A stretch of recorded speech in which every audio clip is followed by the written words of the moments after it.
આજના વિડીયોમાં આપણે વાત કરવાના છે કે આજની પ્રાઇઝ એક્શનના અકોર્ડિંગ મારું જે બાયસ હતું એ સેલિંગનું હતું. બટ હવે જે પ્રાઇઝ એક્શન છે એને જોઈને એન્ડ જે વસ્તુ મને અહીં ચાર્ટ પર દેખાતી છે એને મેં પાછું થોડું એનાલાઇઝ કર્યું એન્ડ એના પરથી તમે જોઈ શકો છો કે જે આપણું ડિમાન્ડ ઝોન છે માર્કેટ એમાંથી વારંવાર રિએક્ટ કરી રહ્યું છે. એન્ડ અત્યારે તમે જોઈ શકો છો કે માર્કેટે જે રિસેન્ટ લો છે ત્યાંથી લિક્વિડિટી લઈને માર્કેટે થોડું એગ્રેસિવ ઉપરની ડિરેક્શનમાં મોમેન્ટમ બતાવ્યું છે.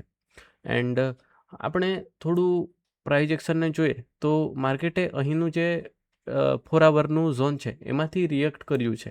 બટ તમે કન્ટિન્યુ જોયું છે કે જે માર્કેટ છે એ કન્ટિન્યુ જે એફવીજી છે ઉપરની ડિરેક્શનમાં બનાવતું છે.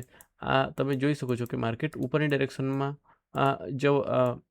જઈ રહ્યું છે એનું આપણને સિગ્નલ આપેલું છે માર્કેટે પહેલાંથી જ.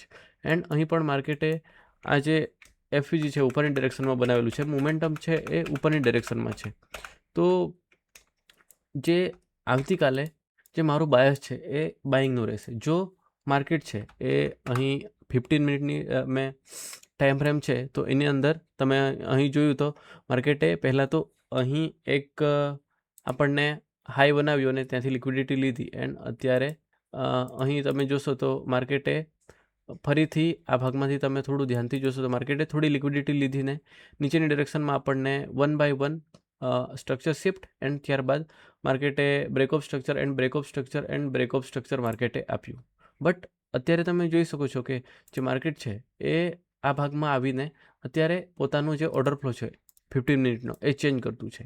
તો જો આવતીકાલે જો જે આપણો ઓર્ડર ફ્લો છે એ આવી રીતે ઉપરની ડિરેક્શનમાં આપણને મળશે તો હું ચોક્કસ જે માર્કેટ છે એને ગોલ્ડને બાય કરવાની ટ્રાય કરીશ. હવે તમે કહેશો કે જે યસ્ટરડેની લાઈવ સ્ટ્રીમ છે એની અંદર મેં કહ્યું હતું કે માર્કેટ તો નીચે જવાનું છે. બટ જે 4 આવરનો ઓર્ડર ફ્લો છે એ તમે ધ્યાનથી જોશો તો એ બુલિશ છે.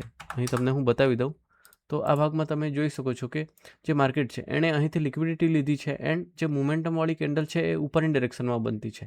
સો જે મેન મુદ્દો છે કે માર્કેટ જે છે એ ઉપરની ડિરેક્શનમાં મૂવ કરતું છે. બની શકે કે આ બે ભાગમાં આ લાંબા સમય માટે કન્સોલિડેટ પણ કરી શકે છે. સો આવતીકાલે મને ખબર નથી કે માર્કેટ ક્યાં જવાનું છે. જસ્ટ આપણે આપણી જે સ્ટ્રેટજી છે એને ફોલો કરવાની ટ્રાય કરીશું. અહીંથી જો મને 15 મિનિટમાં હાયર હાઈ હાયર લો જો માર્કેટ બનાવીને આપે તો જે રિસેન્ટ ડિમાન્ડ ઝોન છે એની અંદરથી હું જે માર્કેટ છે એને બાઇંગ કરવાની ટ્રાય કરીશ. અહીં મને દેખાતું પણ છે કે માર્કેટ જે છે એણે બ્યુટિફુલી જે લિક્વિડિટી છે એ જનરેટ કરેલી છે.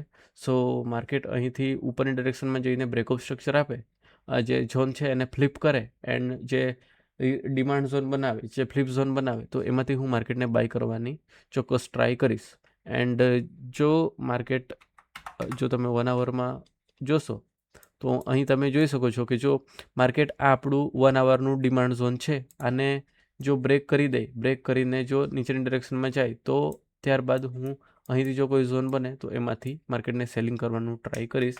બટ જે હિસાબે મને લાગતું છે, જે હિસાબે જે લિક્વિડિટી બિલ્ડઅપ થતી છે એ હિસાબે જે માર્કેટ છે એ થોડું ઉપર જવા તરફ વધારે સિગ્નલ આપી રહ્યું છે. સો આવતીકાલે જે મારું બાયસ છે એ બાઇંગનું રહેશે.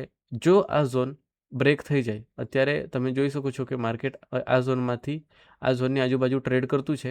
બટ એ પણ વસ્તુ મને ખ્યાલ છે કે લિક્વિડિટી અહીં છે કારણ કે કન્ટિન્યુઅસ જે સપ્લાય ઝોન છે એ રિસ્પેક્ટ થયા છે. સો અહીંથી જો માર્કેટ નીચેની તરફ ક્લોઝિંગ નહીં આપે એન્ડ અહીંથી આ ઝોનને જો માર્કેટ ફ્લિપ કરી દે તો આપણે બાઇંગ કરવાનું વિચારીશું. તો હોપ કે જે આજનો વિડીયો છે એની અંદર તમને ખ્યાલ આવેલો હશે કે કેવી રીતે મેં આ ઝોન બનાવેલા છે. આ 1 આવરનું ઝોન છે કે જેમાં જે કન્ટિન્યુ માર્કેટ કરતું છે. માર્કેટે તમે જોઈ શકો છો કે બે કેન્ડલ ઉપરની ડિરેક્શન બનાવી, ત્યારબાદ કન્ટિન્યુ માર્કેટે તમે જોઈ શકો છો કે આના માટે 3 દિવસ એણે લીધા છે. સો બની શકે કે માર્કેટ આ હાઈને સ્વીપ કરતું હોય એન્ડ માર્કેટે આ લોને સ્વીપ કરીને હવે પાછું કન્ટિન્યુ કરે. જો કન્ટિન્યુ કરશે તો આપણે બાઇંગ કરવાની ટ્રાય કરીશું. આપણે કોઈ પણ એક બાયસ સાથે આપણે સ્ટીક નહીં થઈ જઈશું. જો આપણે થોડું ઓપન માઇન્ડેડ રીતે કામ કરીશું, જો માર્કેટ આપણને ઉપર જવાના સિગ્નલ આપે તો 15 મિનિટમાં આપણે આને અહીંથી ઉપરની ડિરેક્શનમાં બાય કરીશું.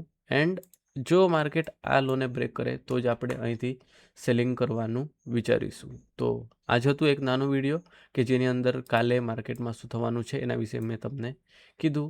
આવા વિડીયો હું ખૂબ જ ઓછા બનાવું છું, બટ આ એક આવો પિન પોઈન્ટ છે કે જ્યાં આવીને માર્કેટ કઈ રીતે મૂવ કરી શકે છે એ કહેવાનું જરૂરી હતું, તો મેં આ વિડીયો બનાવ્યું. હોપ કે જે વિડીયો છે તે તમને ઇન્ફોર્મેટિવ લાગ્યું હોય.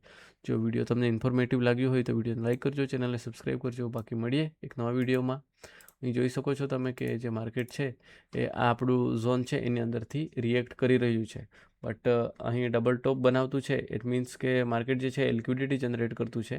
બાકી તો તમને આ આઈએફવીજી અહીંથી દેખાતી જ છે, બટ માર્કેટ જે છે એણે જ્યારે માર્કેટ આઈએફવીજી આપતું હોય તો તમારે હંમેશા ધ્યાન રાખવાનું કે જો આ કેન્ડલ એક આવી બનેલી હોય એન્ડ જો તમે અહીં કોઈ તમારી એફવીજી હોય તો એને આ એફવીજી ત્યારે જ તમે કન્સિડર કરી શકો જ્યારે એના પછીની તરત કેન્ડલ એને ઇન્વર્સ કરી દે.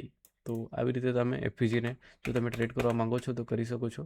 બાકી જોઈએ હવે અહીંથી માર્કેટ કઈ રીતે રિએક્ટ કરતું છે. જો તમારે અહીંથી ટ્રેડ લેવો હોય તો ટ્રાય નહીં કરતા, કારણ કે અત્યારે આપણે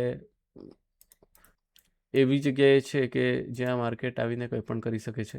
તો વેટ કરજો કે માર્કેટ કોઈ સ્પેસિફિક ઝોનને બ્રેક કરે ત્યારબાદ. બાકી તો અહીંથી આવી રીતે આપણે ટ્રેડ લઈ શકીએ છીએ, બટ ઓલરેડી જે ઝોન છે એ રિસ્પેક્ટ થતા આવતા છે. સો ટ્રાય કરજો કે માર્કેટ આની ઉપર જાય તો જ બાઇંગ કરવાનું એન્ડ આની નીચે જાય તો જ સેલિંગ કરવાનું. બાકી મળીએ એક નવા વિડીયોમાં. Thank you.